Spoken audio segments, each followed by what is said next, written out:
Bonsoir. Le président Biden dit qu'il prévoit d'annuler la réduction massive des dépenses proposées par Trump. Un expert financier nous éclaire sur les récentes mesures budgétaires de la nouvelle administration. Dimanche, le président Biden a annoncé qu'il allait annuler les réductions de dépenses proposées par l'ancien président. Il a déclaré à la présidente Pelosi qu'il retirait 73 propositions de modification, ce qui correspond à 27 milliards de dollars. Selon l'expert en finance George Sea, l'administration Biden fait ce qu'elle a promis de faire. Cela n'est pas du tout surprenant. Augmenter les dépenses ainsi que les impôts, c'est exactement ce qui était prévu. Le 14 janvier, Trump avait annoncé une réduction des dépenses de 2 300 milliards de dollars dans des domaines que son administration jugeait inutiles. Cette réduction des dépenses aurait eu un impact sur des programmes comme le Peace Corps, la Commission des Beaux-Arts et la dotation nationale pour les arts et les sciences humaines. George Sea compare la situation au fait de manger un dessert à chaque repas et de ne pas craindre les conséquences. L'extrême gauche du Parti démocrate pense qu'il n'y a rien de mieux que de dépenser trop d'argent. C'est leur réponse à tout. Finalement, ça vous rattrape. Et Biden a introduit un plan de secours de près de 2 milliards de dollars en plus du plan de secours de 4 milliards de dollars approuvé par le Congrès au début de la pandémie l'année dernière. C'est le plus grand plan de sauvetage de l'histoire américaine. Toutefois, des républicains du Sénat ont dévoilé une contre-proposition moins coûteuse de 618 milliards de dollars dans l'espoir d'un compromis. Selon George Sea, le plan Biden n'est pas seulement le signe que des valeurs progressistes s'infiltrent dans les décisions financières, mais c'est aussi un bras de fer politique. Il s'adresse essentiellement à toutes les composantes démocrates, sans tenir compte de la situation actuelle. En quelque sorte, il fait feu de tout bois.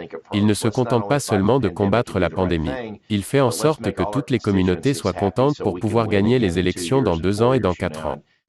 Selon l'expert, les partis politiques des deux camps sont enclins à ce genre de situation.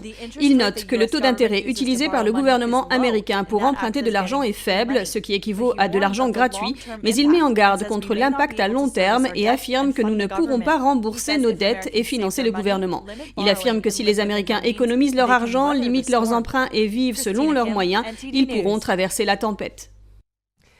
Un groupe de républicains a présenté une contre-proposition au plan d'aide du président Biden. Elle est beaucoup plus restreinte mais plus ciblée. Mais nous ne savons pas si elle aura un impact, car les démocrates ont affirmé qu'ils pouvaient continuer seuls s'ils le souhaitaient. Lundi, 10 sénateurs républicains ont présenté leur contre-proposition de 618 milliards de dollars pour soulager les effets de la pandémie en réponse au plan d'aide de près de 2 000 milliards de dollars du président Joe Biden. Certains républicains mettent en effet en doute le coût global de la proposition de Biden, tandis que d'autres ont demandé des mesures plus ciblées. La pierre angulaire du programme moins coûteux des républicains est le fonds de 160 milliards de dollars consacré à la réponse directe à la pandémie. Cela comprend 50 milliards de dollars pour une généralisation massive des tests, 30 milliards de dollars pour un fonds de secours en cas de catastrophe et 20 milliards de dollars pour un programme national de vaccination.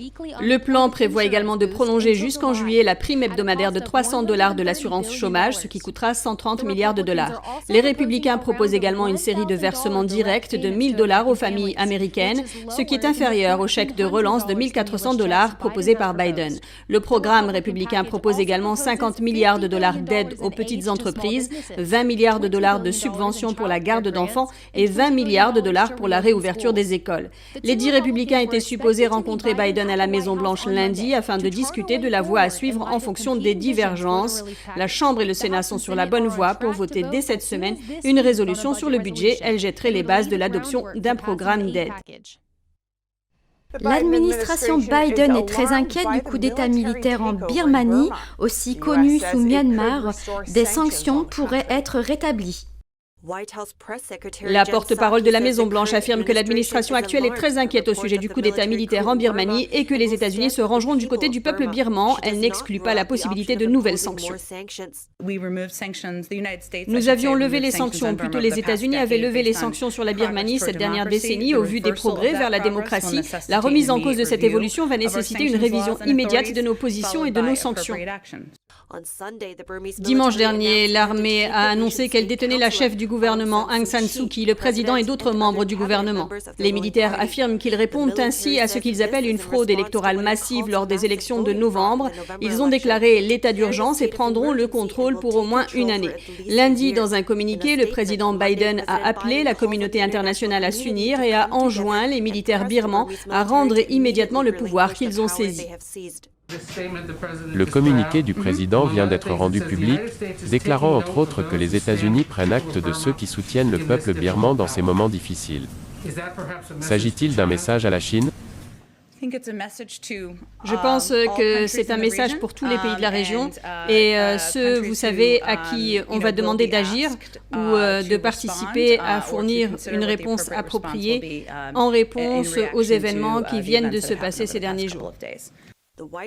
La Maison-Blanche a qualifié le coup militaire d'attaque directe à la transition démocratique et à l'état de droit dans le pays. La porte-parole Jen Psaki a affirmé que les États-Unis s'opposent à toute tentative d'altérer les résultats des élections récentes. Elle a aussi ajouté que le président Biden s'engage à pousser les militaires birmans à faire marche arrière.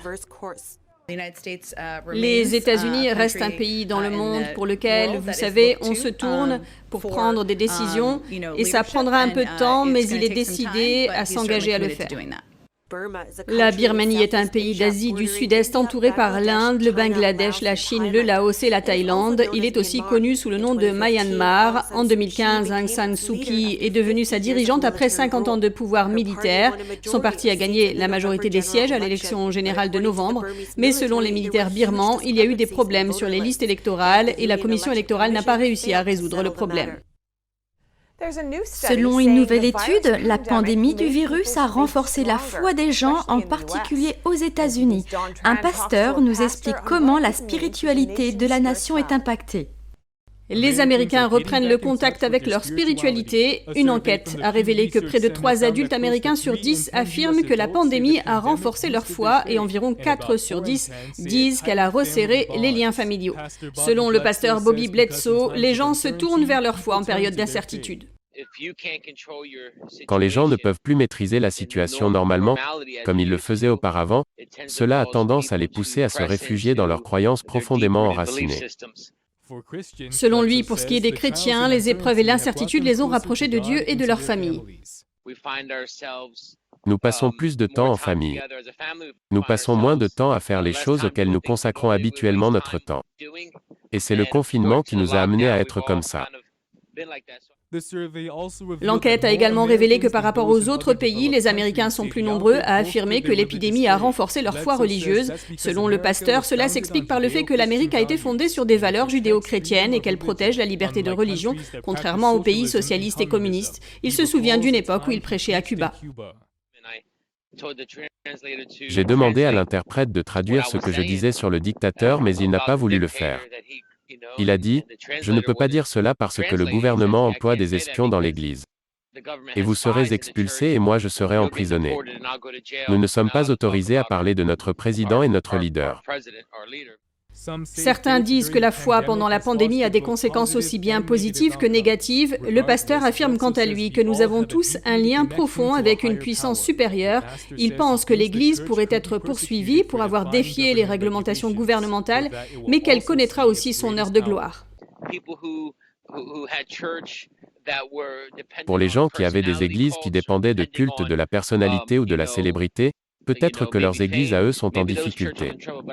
Mais je crois vraiment que Dieu n'en a pas encore fini avec son Église. Et alors Dieu va élever le niveau. Vous allez voir la plus grandeur que l'Église ait jamais vue. Et je crois que les gens vont réagir en masse à ce que Dieu fera. Une cour d'appel fédérale a annulé les lois de l'État relatives au coronavirus dans une ville de Californie qui limitait le nombre de fidèles dans les églises, mais elle a maintenu d'autres limites sur les services de culte dans les zones durement touchées par la pandémie. C'est un véritable retour de manivelle pour les députés républicains qui ont voté en faveur de l'impeachment de l'ancien président Trump. L'un d'eux affirme que sa famille a signé un document pour le renier suite à son vote. Un autre a été formellement blâmé par le parti républicain de son État. Les autres sont actuellement la cible d'un comité d'action politique. L'ancien directeur de campagne de Trump, Corey Lewandowski, est en train de lancer un nouveau comité d'action politique. Celui-ci vise les 10 députés républicains qui ont voté en faveur de l'impeachment de l'ancien président Trump. Le comité d'action politique cherchera et soutiendra les principaux opposants de ces 10 républicains, en commençant par la députée du Wyoming, Liz Cheney. Le vote d'impeachment contre Trump n'a pas suscité la faveur du Parti républicain. De plus, un sondage appuyé par Trump montre que 73% des électeurs de Cheney ne l'apprécient pas.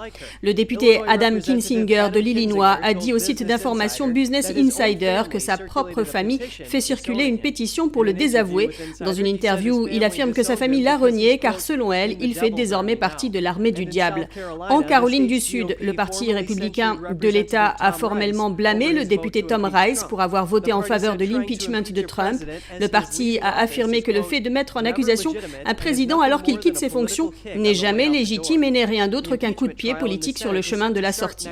Le procès de mise en accusation au Sénat doit commencer la semaine prochaine. Seulement 5 des 17 républicains nécessaires ont voté pour sa constitutionnalité, ce qui laisse à penser que Trump pourrait être acquitté.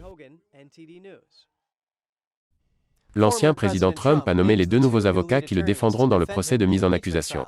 Cette nouvelle intervient après le départ d'un groupe d'anciens avocats. Les 2 avocats qui représenteront Trump dans le procès au Sénat sont David Schoen et Bruce Castor Jr.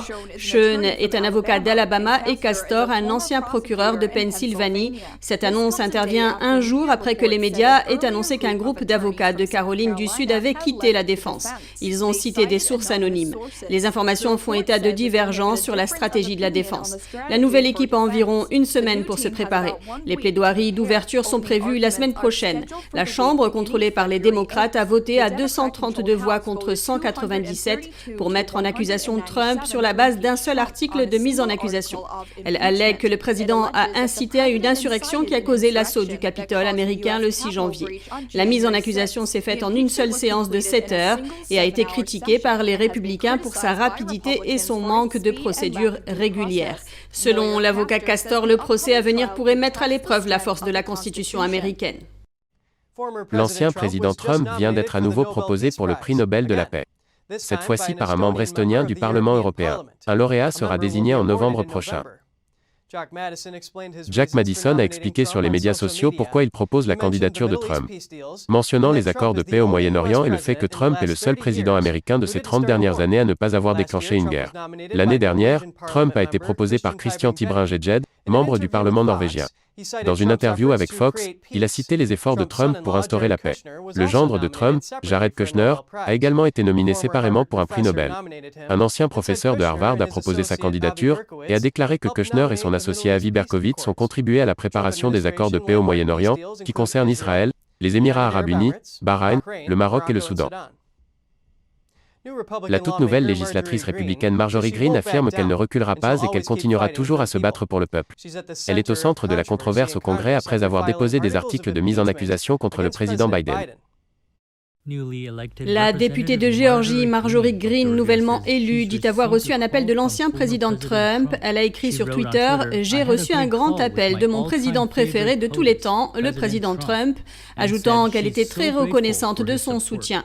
Elle n'en a pas dit plus sur leurs échanges. Greene fait l'objet d'attaques de la part des démocrates depuis qu'elle a déposé des articles de mise en accusation contre le président Biden lors de sa première journée complète en fonction. Les articles de mise en accusation concernent l'implication présumée de Biden dans un contrat en Ukraine. Ils mentionnent également un abus de pouvoir présumé sur fond de transactions du fils de Biden avec la Chine et la Russie. Dans l'un de ses tweets, Greene a écrit que l'Amérique fait face à un ennemi en son sein. Elle l'a décrit comme, je cite, une pourriture toxique des politiques socialistes de mise en vente de l'Amérique en dernier, par opposition à la politique de l'Amérique d'abord. Greene a écrit « Tout politicien élu qui ne met pas l'Amérique d'abord ne mérite pas sa position ou la confiance du peuple ». De son côté, la présidente de la Chambre, Nancy Pelosi, a laissé entendre la semaine dernière que les membres du Congrès qui soutiennent le Trumpisme comme Greene étaient des ennemis intérieurs. Comme en 2008, les New-Yorkais ont organisé ce week-end une journée de protestation pour reconquérir Wall Street. L'organisateur a déclaré à NTD qu'ils voulaient montrer leur frustration face aux applications de trading comme Robinhood qui empêchent les investisseurs particuliers d'acheter des actions comme GameStop. Cette journée extrêmement froide ici à New York n'a pas empêché ses habitants de venir manifester à Wall Street. Ils réclament des conditions de concurrence équitables sur le marché boursier, tant pour les grands fonds spéculatifs et les grandes entreprises que pour les simples citoyens qui achètent des actions. Les fonds spéculatifs sont les risques les plus gros à Wall Street. Il n'y a aucun doute là-dessus. Ils empruntent de l'argent et ensuite ils réduisent les actions qu'ils vous avaient préalablement vendues. Nous pensons que les choses ne sont pas comme ils le disent. Ce n'est pas un marché libre, ce n'est pas un terrain de jeu égal. C'est vraiment truqué, et je pense que la plupart des gens partagent cet avis. Il fait référence aux entreprises comme Robinhood qui ont empêché les petits porteurs d'acheter les actions de GameStop. Peu importe que cela fasse mal aux petits traders ou pas, celui-ci devrait pouvoir entrer sur le marché à ses propres risques et jouer le jeu comme tout le monde. Toutefois, Robinhood a déclaré qu'ils ont dû restreindre les achats d'actions pour se conformer aux exigences financières du gouvernement. Il y avait tellement de gens qui achetaient des actions que le prix est passé de $17 à $300. Ils achètent des options de vente et d'achat, qui sont des instruments très risqués. Cela signifie que pour chaque dollar que vous mettez, le risque est plus élevé. Si certains s'accordent à dire que les applications boursières ne devraient pas entraver les petits investisseurs, ils appellent aussi à être prudents. Les investisseurs les moins expérimentés ne savent pas s'ils doivent conserver ou céder leurs actions et en fin de compte, celles-ci vont retomber. Elles ne sont pas évaluées à la valeur qu'ils négocient. Et c'est ce qui semble se passer en ce moment. GameStop a baissé de plus de 20% à 11h15 lundi. Cela signifie que si vous avez investi $10,000 au plus fort de la crise, cela vaut maintenant moins de $8,000. Et certains disent que les investisseurs individuels devraient être prudents avec les sommes qui se trouvent derrière la plateforme où la frénésie boursière a commencé. Reddit a eu un grand investissement de l'entreprise Tencent. Et vous savez certainement que Tencent est une entreprise chinoise. À ce jour, les investisseurs ne peuvent toujours pas acheter les actions les plus recherchées. L'entreprise de services financiers Citadel est une fois de plus l'objet d'un scandale sur le forum de négociation Wall Street Bets. Et cette fois, il est question du cours de l'argent. Dimanche, plusieurs grands négociants ont fait état de pénurie en argent. Ce métal est devenu une cible populaire pour les petits porteurs qui veulent se frotter aux fonds spéculatifs comme Citadel. Sur la seule journée de vendredi, l'entreprise SD Bullion a vendu près de 10 fois la quantité d'argent qu'elle vend normalement pendant tout un week-end. Son PDG a déclaré qu'ils peuvent habituellement trouver au moins un fournisseur en cherchant, mais cette fois-ci, tout le monde craignait un manque à l'ouverture du marché dimanche soir. La semaine dernière, certains sur le forum Wall Street Bets de Reddit ont essayé de cibler le métal argent et de se lancer dans ce qu'un utilisateur a appelé le plus grand court-circuit de tous les temps. Mais aujourd'hui, d'autres plaident pour éviter ce genre de transactions car elles pourraient profiter à Citadel. Dimanche, un utilisateur a écrit « Citadel est le 5e plus grand propriétaire d'argent. Il est impératif de ne pas l'écraser. » Selon les affirmations d'un expert, les utilisateurs de Reddit auraient du mal à avoir un impact sur le marché de l'argent. John Finney a en effet déclaré à Bloomberg, je cite, « La capitalisation boursière de l'argent est trop importante et ceux qui participent au forum veulent généralement voir des gains rapides, alors je ne m'y risquerai pas trop. » Mais le courtier en bourse Peter Schiff affirme que les utilisateurs de Reddit sont de plus en plus astucieux, déclarant que la vente de ces actions à découvert rend leur commerce encore meilleur. Une entreprise de médias en Virginie-Occidentale poursuit Google et Facebook en justice. Elle affirme que des pratiques anticoncurrentielles menacent la fermeture des journaux locaux à travers tout le pays. Le journal HD Media affirme que Google a un pouvoir monopolistique illégal sur le marché de la publicité digitale. Il affirme que cela a empêché le journal d'entrer en concurrence, entraînant des pertes sur leur source de revenus principale. Le journal affirme que ce n'est pas seulement la liberté de la presse qui est en danger, mais aussi la presse elle-même. L'entreprise affirme aussi que Google et Facebook se sont entendus secrètement pour ne pas se faire concurrence. HD Media souhaite que la justice empêche Google et Facebook de poursuivre cette entente dans le futur. Le journal souhaite également être dédommagé.